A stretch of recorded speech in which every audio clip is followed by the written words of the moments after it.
Right? Nobody's belly aching about any of those.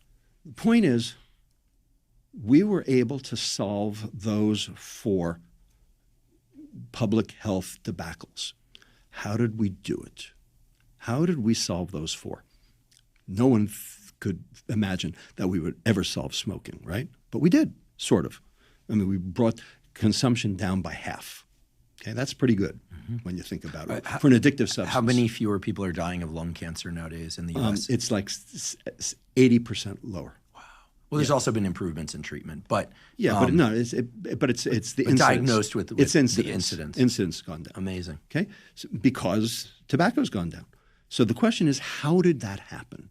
And the answer is and why did it take 30 years to do it?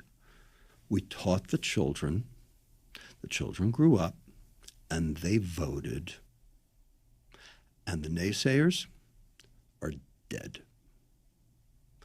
That's how you make a cultural tectonic shift.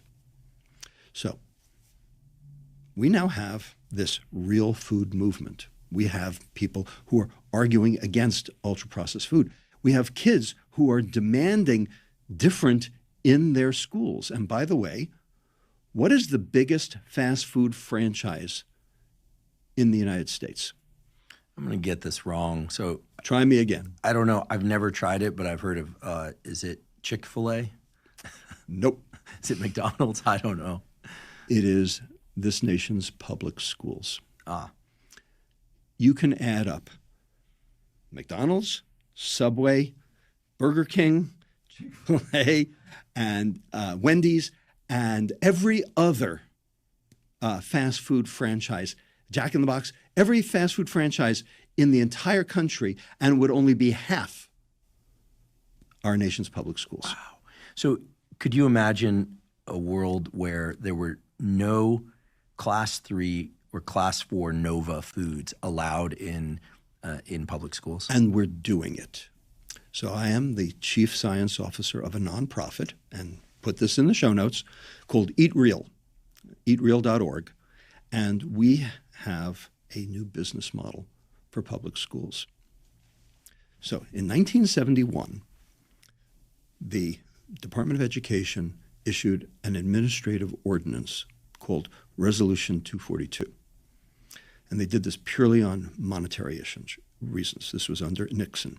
And what this Resolution 242 said was that all school cafeterias all throughout the country had to make book. They had to basically cover their costs.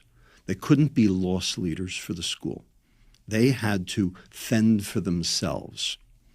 Well, this sent every food service director in the country scurrying for, how am I going to do this? Because I got all these, lunch ladies, which, personnel and food preparation equipment and costs, that are, mounting. How am I going to break even? And they couldn't do it.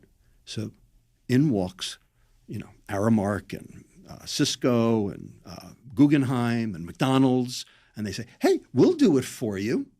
We'll provide every kid in America with a nutritious meal every single day. Hot lunch. Well, they didn't say hot. Okay. They just said lunch. Okay. Nutritious. They said nutritious. Okay. And I put that in air quotes too, because it wasn't nutritious. And here's the added benefit. You can take your food preparation facilities and your footprint in the school, and you can turn that into classrooms because you're going to need them. And that was the goal. Because as soon as you've moved the food preparation facilities out of the school, you are now hostage to the food industry for the rest of your life. And I could also see how that allows room for them to use these commoditized foods that have very long shelf life. Exactly. Right?